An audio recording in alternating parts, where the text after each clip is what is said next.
Content warning. The stories and themes shared throughout this podcast may contain themes that can be distressing for you. If needed, please pause and do what you need to do to take care of yourself. If needed, please reach out to a mental health professional for support. Welcome back to another episode of Resilient AF with Blair and Alana. But hold the Alana and welcome Dr. Heather Taylor. She's amazing. I met her through the grief community because, duh, that's where you meet all the cool grievers. Um, but she's absolutely amazing. She's a licensed psychologist, grief educator, and the host of Grief is the New Normal podcast. And this is where she breaks down the basically the truth about grief with warmth, honesty, and a little bit of sass, which we love that over here. It's available on all major podcast platforms, and it invites listeners to embrace their grief stories without apology. With over a decade of experience, Dr. Taylor specializes in helping individuals navigate loss, trauma, and reproductive psychology through her, I can't even say that. What does it say? SciPac? SciPac, yeah. Yeah, accredited telehealth practice. She recently launched a grief membership area for clinicians, a go-to resource for those seeking better ways to support grieving clients while staying grounded themselves. I'm going to put her links and her full bio in the show notes because I want you just to get to know her. Now, what I love about this is when I meet new people and I want to learn about them, it's what is the thing that happened or what is your story? And what I love about her stories, well, what I don't love is that her brother died. I don't love that. But what I do love is that she was looking for her own grief therapist and she was like, fuck it, and went to school and became a grief therapist because it's so relatable to like me. Like I could being a grief and resilience coach, I became the person I wish I had. And so there's definitely that relatability because sometimes when something doesn't exist, you make it. And whether that is like a specific shirt you want to make or becoming a grief therapist. So, welcome to the show, Dr. Heather Taylor. Thank you so much, Blair, for having me.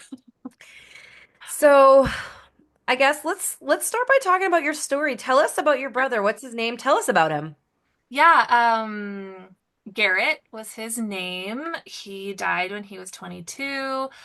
We were always super close growing up, 20 months apart-ish, and just gave each other a lot of crap growing up, but also like we were both super competitive. We did a lot of competitive sports together. We grew up in the middle of nowhere. I'm from a really small town in Washington State, and we grew up on 5 acres in the middle of nowhere. And so we got really creative with games and playing in the woods. And anyways, we were super close, and he struggled with substance use and passed away really suddenly and traumatically in 2009, November 2009, and like my world totally changed. Things were just different after that. I don't know if you can go through such a intense loss without it leaving you altered. And I don't think I could have even predicted the ways that that loss was going to shape and change the rest of my life. In that season, I was like applying to go to school to be a librarian. A little different than a grief therapist. Little different, and um movement had always been a really important part of my life. I was a competitive athlete for 12 years, did basketball. And so I got into running because I was like, oh, I'm going to run a marathon, like, because that seemed like a great idea. And I should probably start therapy because I'm having a lot of really big feelings. I want to know how to better support my parents who just lost their son. And I'm missing my brother, like my ultimate cheerleader. I still remember, I'd get down on myself. I was the people-pleasing perfectionistic oldest child, and he was the younger sibling. So he was a lot of comic relief and be like, Heather, you're fucking Taylor. Just like, you're fine. Like, stop it. And I would get stuck in my like anxious spirals. And yeah, I really miss him. So anyway, Yeah. so I tried to find a therapist. And I had a hell of a time trying to find someone who knew what to do with me because sibling loss is a disenfranchised type of grief. Like they akin it in the loss world to losing a friend. And it depends on, your developmental state and stage. Um, And but it's like they didn't know what to do with me. Like one clinician literally plugged in VHS tapes for Clown and Townsend on like grief tape. So instead of talking to me about my brother, they plugged in some VHS tapes for me to watch. VHS tapes. There's so many things to unpack there. I mean, I know it was like 2009. VHS tapes were still kind of around, but But so like, like they didn't even know how to talk to you about it, so they put a tape in. yeah, So yeah, when was it like, first of all, thank you for sharing all of that. Like, let's just address, like, I am so sorry for the loss of your brother Garrett. Like, that is extremely sad to lose a brother, especially so young. Navigating addiction, substance use. It's a family disease. And I know this because my father lived with addiction. So yeah, I'm sorry you had to navigate all of that because it's very complicated and like there's so many layers to it. yeah. And so I just want to acknowledge that pain and I'm sorry that you went through all of that. Um and with Garrett dying and you looking for a therapist and like not being able to find one to support you, I want to know like when was that moment, that light bulb moment where you're like, well, I should not be a librarian. I should be a psychologist. Great question. So probably so he passed in November, and at that time, I think in December, it was kind of just like surviving through the holidays. It was a very dark December. In January, I was like, okay, I'm still gonna try to apply to school because I wanted to get my master's in library science. And so I was at this some kind of retreat, like a youth retreat, and I was a volunteer. And I'm like, well, we're on a little break. We'll work on my application because I'm a procrastinator. And it was probably due that Monday. And so I was like, okay, let's get this done. And I remember going through two specific questions, and it was like, what is your leadership experience in the field of library science? And I was like, I don't have any. Like, this is why I'm wanting to go to school to become one, like to learn more about it.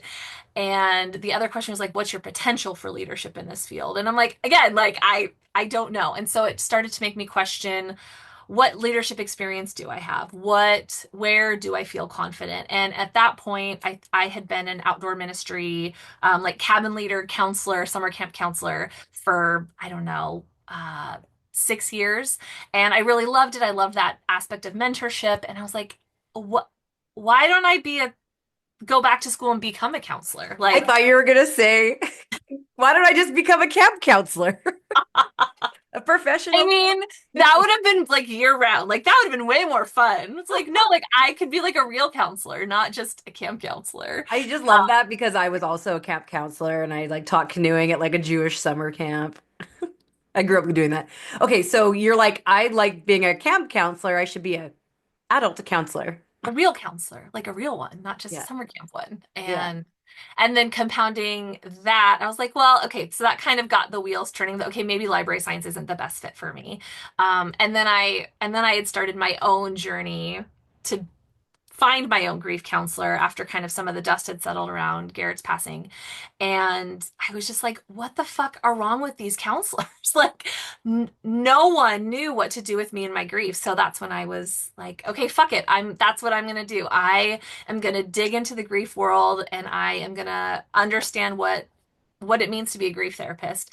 Little did I know, they don't actually provide any training in grad programs about grief and loss work. So I initially, sorry, I don't know if you have any questions. I can No, no, keep pause. going.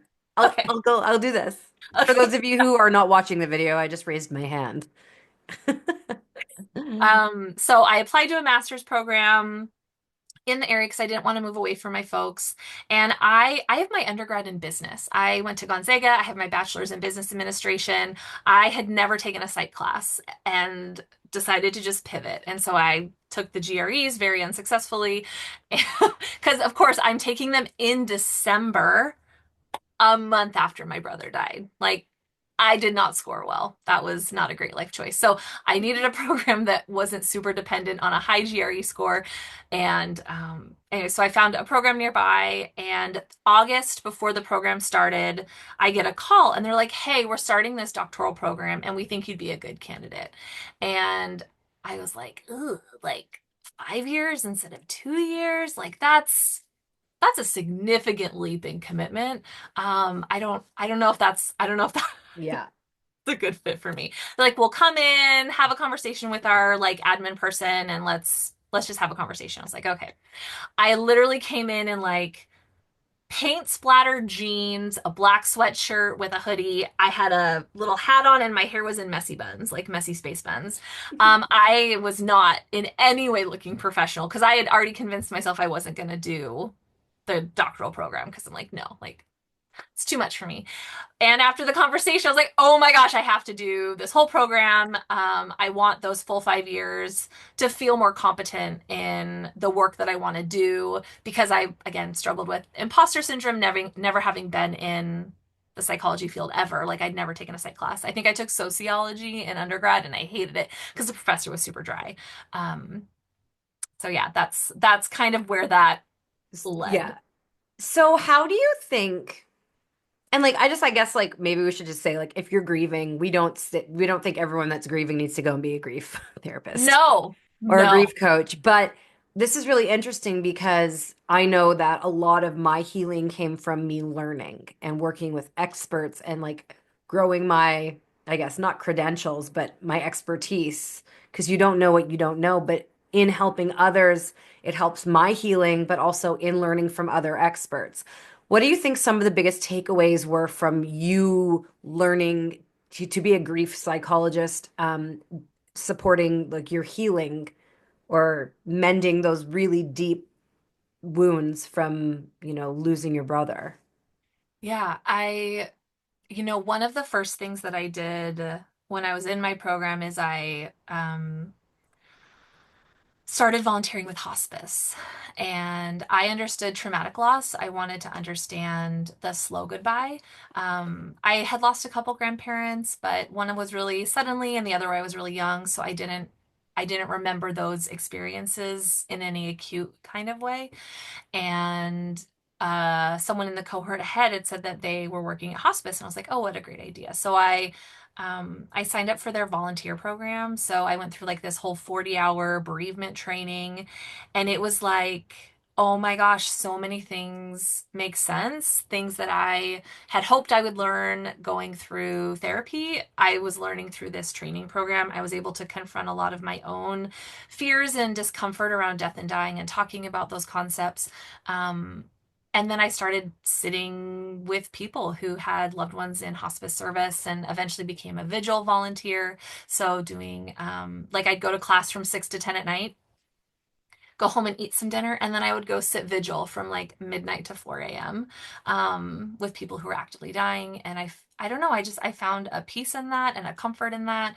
Um, that I was holding space for someone's family that was going through something really challenging and not having to fix or rescue. Like I just needed to be. I just needed to be myself and show up and hold space and that was really helpful for me.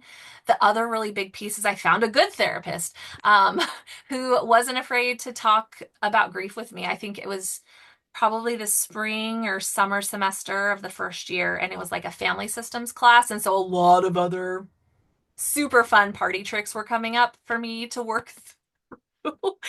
And I found a really good therapist, and she wasn't afraid to talk about my loss with me. She helped me work through a lot of anger that I was having, because really all of the way that where I am right now is all Garrett's fault. Because I definitely wouldn't have been on this track without him passing. Um, Yeah, you'd be slinging books I don't know. at a Get my library. librarian situation on. Uh-huh. And instead I am doing grief and loss work every day. Yeah. So yeah, I think finding a good therapist who wasn't afraid or uncomfortable talking about my loss was huge. And then also just helping me unpack the complicated feelings I had there, the responsibility, the guilt, the like we go through all of those questions. I could have done something different or said something, or maybe I would have known. And Yeah. going through that helped make space for more just like seeing and remembering who Garrett was, not that 1%, that kind of overshadowed things at the end. I think there's, so many layers of beauty to that. And, healing is so messy. But you have to feel to heal. And, it is messy. You got to dig through it before you can rebuild. And I think what you just kind of emphasized here was about finding a good therapist, which I'm assuming that's what you are. Well, I mean, I try to be, Yeah, but no, you are. I'm not. Dr. Heather Taylor is an amazing therapist. And I know for you, a good therapist might be something different than, someone listening. What are some things, I guess this is just really important, especially if you're listening to this, you're looking for a therapist navigating anything in life, specifically grief and loss, but anything. What should people be looking for to know if they are a good therapist? Yeah. Um, Research literally shows 70% of therapeutic change is based on the fit between the client and the clinician. So you want to find someone that you feel comfortable with. If you're like spidey senses tingling that I'm getting like cringy vibes, or Yeah. I don't feel like we're not on the same page, or I am throwing things back and they're reflecting it back wrong. So there's a lot of correcting. I mean, you can figure out ways to make that work. And if you're grieving and you're starting the therapeutic process, you don't have the capacity to educate someone about all of your nuances. So you want to find someone that you feel comfortable with, that there's a good energetic exchange, um, and that they make the therapy about you. So if you're with someone and they're trying to just give you all sorts of advice, or like have some, I don't know, I don't want to give any shade to any this other, but like You want it to, like, it's if I not just have like like a blanket advice. five-step process Yeah. that's going to heal your grief, it's like, okay, like slow your roll. Like grief doesn't go away, it just gets different. So if they're saying they're going to heal your grief, like they are definitely trying to sell you something. And that rubs me the wrong way. Well, and you can't heal grief. No. Grief is You not learn how to, healable. yeah, you just learn to carry it in a different way. Right. I mean, like, I think parts of grief, you could learn to manage. But it's right. Like, grief starts off as this big thing where it's full encompassing, and grief doesn't necessarily shrink, but life gets layered around it. Yeah. There's that image where it's a ball, right? And it's a ball, Yes. and then around it's another ball, and there's no space. And the big ball is grief, and then the other image is like the ball is the same size, but now the ball of life is a lot bigger. And I think what you just said also is like there is a therapist out there for everyone. There's also maybe therapy isn't even for you, right? There's Yeah. different healing modalities. There's different, ways to go about it. And I think the first Totally. step is realizing that you don't want to feel like that anymore. And there are professionals out there that can help you. Absolutely. You don't have to navigate it alone. It can feel really overwhelming to know where to start. And so, do an Instagram search of like grief and see what profiles show up. There's Mhm. so many great grief coaches. There are great grief therapists out there. Like you Like can us. find someone, yeah, exactly, like us, um, to work with that's going to help you feel seen and isn't Yeah. afraid to talk about your person. Like Blair, I love that you asked my brother's name. Like that lets me know you're someone who's not afraid to talk about my loss because you're willing to say their name. Because if the clinician won't say their name or is avoiding talking about it, they're not the right person for you to be working with Well, because that especially if you need grief support and they won't talk about your grief. and then literally the number of referrals that I have gotten to do reparative grief work as a therapist because they're like, well, I was working with someone and then I had a loss happen and it's like they didn't know what to do with it. They avoided talking about it or we'd kind of talk about it or they were afraid to say their person's name because they didn't want to make me more upset. And it's like that therapy or coaching, like those are the places to get upset. Those are the place to feel your feelings because you can't, like you said, you can't tame it till you name it. So, Yeah. we've got I you love it. have spaces to move through it, to be messy with it, because grief is messy. You're Grief is figuring out your messy. whole new normal. Life is messy. Just not even just grief. Like, life is really messy. And I was thinking about this because I just came out of like half a decade of, I would say, fresh hell. Like, night, what's it called? I was gonna say Night of the Living Dead, but it was Dark Night of the Soul.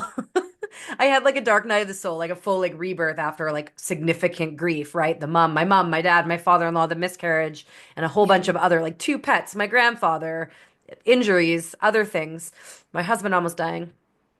But now I'm in a decent season where like my life that's layered around grief, the ball is bigger and I'm able to show up in different ways. And I have people very close to me who are going through the motions of losing family members, having sick family members, having really traumatic things happen to them. And I'm now in this place where I can hold space. And it's interesting because, like, I do have this feeling of gratitude of, like, wow, I'm like so grateful I got through that. And now I can be here to hold that space for others because, like, no one gets out alive, right? No one gets out alive. And so, like, what are we doing with our time here? And if we are in a place where we can hold that space, not necessarily me or you as the expert, but me and you as the human, when our friends or community members need that help, we do that because when it's our turn, they're going to be there for us. Yeah. And yeah, I definitely like if you're listening to this and in like you're having a hard time, like you don't have to do it alone. Yeah. You don't have to do it alone. And you just said like you can look on Instagram and TikTok. Psychologytoday.com has a Yep. really great list of therapists. Like when I was looking for someone to do EMDR, I found them on there. And my sister is a therapist and she helped me pick someone out because she's like, I know what credentials. I'm like, I just go with like, oh, that person looks nice. But most therapists or counselors or I know I do coaches, we offer complimentary sessions. Yep. So you don't have to dive right in. And also I know like it can be really expensive and depending on where you are in the world, some modalities are covered by insurance. I can tell you something that really changed my life. I fled an abusive relationship and was homeless for 3 weeks before this is before I met my husband. And like when I started dating my husband, I like was not okay. And I Mhm. didn't really have money and I was self-employed because that was a really scary experience, like fleeing abuse and like Yeah. being homeless and like there's a Yeah. whole bunch of layers of grief there and like also shame. Sure. And I found a therapist who had a sliding scale. And because of him, I was able to start, it was like the first time I saw a therapist and I was able to actually experience therapy. And what his like scale was the room cost, I think, 20 or $40 an hour. His rate was, I don't know, I can't remember, don't quote me, but like 150. And so like pay what I can. And even if I can't cover the cost of the rent, like the room, that's okay. Yeah. And There's because of him and his generosity, I started my therapy journey. that's amazing. So there are There- people out there that will help you. There's community services available in most communities where they have, some sort of access or support, right? Yeah. And then there's a website called Open Path Collective, and all of the clinicians on there take sliding scale. So you can search in your area, and they're all clinicians that offer a sliding scale. And a lot of clinicians do have a couple spots that are sliding scale. Like I have a couple on my caseload, and I usually just charge them what their hourly rate at work is. So like if they make $15 an hour, then that's what I charge them for that hour, just Awesome. as a way. The Private Practice Pro gave me that idea. I Just love that. That's actually, yeah, I didn't even think of that. Like, I think that's really beautiful. And yeah, so I don't like, because for me, the biggest thing is like having a financial burden in the way of getting support doesn't make sense to me. And there's some projects that the Global Resilience Project are going to be rolling out, and then we're going to have scholarship programs and access to mental health professionals amazing. because, you know, if so, especially grief, like grief is fucking hard to navigate. Like my grief was so intense that I had a grief therapist tell me, "You're doing everything you can." I was like, "Okay, well then," and then I turned to plant medicine. I was like, "Okay, I got to do some alternative stuff." But like my grief was so intense, and I was like, Yeah. "The needle isn't moving." Yeah, well, and I think that's one of the cool things with doing a search on Instagram or TikTok. Like, Yeah. there are a lot of alternative practices that can be helpful. I remember doing a grief group, and someone found a lot of help in cold plunging, and that was really helpful for them in their grief journey. There are alternative medicines or Yeah. acupuncture or massage with, how much we hold in our bodies, and again, helping things move because stuff can get stuck in there. And I think that's important to be curious about what's a good fit for you. And I think like a hybrid approach, like there's not like you can do multiple things. I mean, it's easy to overdo it, but you don't have to just pick one thing and, like Heather, you do you offer your services to be because you do remote, you offer it to anyone in Canada, the world, like English speaking, like what's like Yeah, so my psychologist services, so because I'm SIPAC, that means any of the states that are part of the SIPAC umbrella, I can do telehealth services with. So there's 42 states in the United States that are currently part of SIPAC, so I can offer telehealth services to any of those states. And there's a link to it in my profile on my website. yeah, that's amazing. So Garrett passed away November 2009. November's a terrible month. That was a bad It's month. the worst. I hate November. Dude, it's like my miscarriage month, my dad's birthday when my father-in-law died. It's dark, there's a time change. Well, you're on the coast as West well, Coast. right? Mhm. So it's just like dark and miserable. Yes. Fuck November. But on that note, so Garrett Agreed. dies November 2009. That was, I'm bad at math, like 15-ish years ago. 15-ish years ago. Yep, good math. Do you do anything on his birthday or his angelversary? Yes, I call it his grief anniversary. Oh, So November 18th, so that very first year, it was just my parents and I did something, the three of us, and it was awful. Like it sucked. We were just sad. We tried to go to a movie and distract ourselves, and it just was awful. And we actually found out that some other family members had gotten together that day too. And so they were like, we would have loved to be in that space with you. So moving forward, every year since we have gotten together as a family, and my mom's one of five, and so I have a ton of cousins, and so all of us get together on the 18th and remember Garrett. And even during COVID, we did virtual pizza, like get-togethers, and then this last year with it being 15, we actually were all at my parents' house. We had a bunch of pictures of Garrett out. We went around and shared favorite memories of him, and even one of his best friends from childhood came, which was really amazing because we all knew like the family stories of him, and so it was really cool to get to hear more of like the friend perspective. And it helped it feel less alone to be the ones remembering him, inviting people into that grief space with us. That was really impactful. that's really beautiful. Thank you. I believe, and everyone could believe different things, and you probably do. We all do. That those who leave the physical body are still with us, just in a different energy. Sometimes I like that little like disclaimer because not everyone is like. Some people are on the scale of woo, and some people are just Yeah, not on it at all. I Um, love that, the scale of woo. I asked my clients, I was like, so where are you at on like the woo woo scale? So I yeah, love the scale of woo. That's great. I just made it up. You could have it. You could use it. Um, does Garrett show up in different ways for you? Oh yeah. It's like funny moments. Like I remember I don't know, the first year I got so I'll try to make this a short story. I'm kind of a rambler, as I'm sure you've picked up on by now. So a month before he died, one of my friends from college had come over for her birthday, and Garrett really liked her, so we all went out. And he taught us the Cupid Shuffle that night, which is a salient point. And then that was around when Glee was really popular. And so he karaoke belted out Don't Stop Believin' that night. And that night, I actually got to tell him, like, I love you no matter what. And we had this really cool, like, 3 a.m. conversation literally a month before he died. And so that's a huge gift for me. Anyways, Don't Stop Believin' shows up on the flippin' radio, like, when I get a flat tire, when I'm having a crap day, and I just randomly turn the radio on, and it's that song. So I feel like Garrett shows up in that song quite often and in interesting and funny ways. I love that. Yes. That's beautiful. Yeah. Once you open your eyes there, the signs are all around us. Yeah. Yeah, I think that's really beautiful. Oh my gosh. And so you and your story of your tattoo, which we'll briefly touch on because I don't want to dive into it just yet, because you are going to be featured in our book, Resilient AF Skin Deep Stories, which is going to be coming out December 2025. And we're actually going to be doing a pop-up podcast where we're going to dive into the story of your tattoo, and we're going to dive in a bit more. But let's just do a little teaser. Like, what is the tattoo and where is it?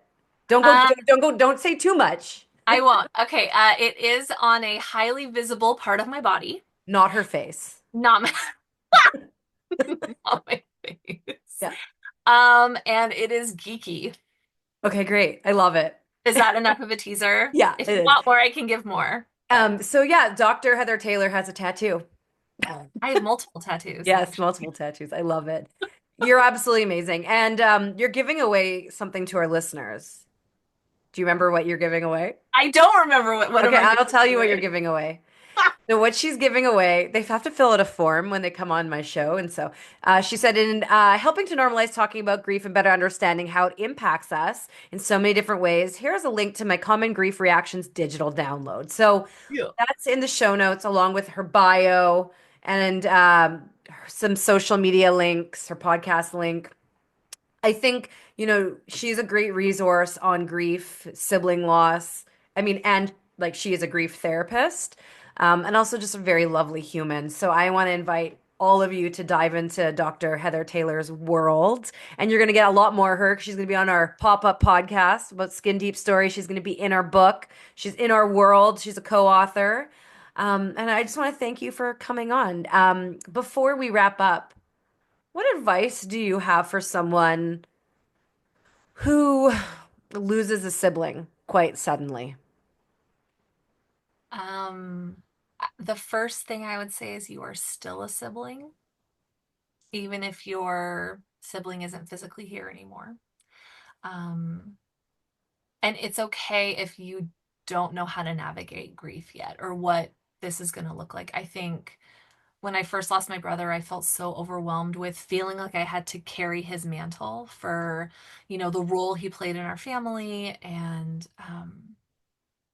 you don't have to do that. You get to figure out what fits for you and how you want to show up in your family system, and your grief is just as valid as every other family member's, um and it's okay to not have all the answers right away. It's beautiful. It's beautiful. And I think the answers appear when you stop looking for them. Mm, When you start to heal, the answers appear. And you might not ever get the full answers. no, man, the questions I would ask if I could. Yeah. Yeah. Yeah. That's amazing. Well, thank you for joining us on Resilient AF. This was such a treat. Thank you for having me. I really am grateful for the time and the space to share about Garrett. So thank you. Yes, and thank you for sharing about Garrett and your journey from librarian to grief psychologist and everything in between, all because of Garrett. All's fault. Yeah. It's all his fault in the best possible In way. the best And possible way. yeah. And I want to thank everyone for tuning in to another episode of Resilient AF. This is super awesome that we get to do this, have these conversations. When you're going through something hard, it's easy to feel like you're so alone, but you're not. Let us, our community, be that lighthouse in the storm. Let us be the light at the end of that tunnel. Let us hold your hand and walk through that dark time with you. You will get through it. And just remember, you are resilient AF. That's a wrap for another episode of Resilient AF with Blair and Alana. And thank you for listening. Are you feeling inspired to bounce forward? Let's connect at theglobalresilienceproject.com, where you can read many stories of resilience, buy our books, shop our clothing line, learn more about how to strengthen your resilience muscle, be empowered, and more. Remember, friends, you are resilient AF.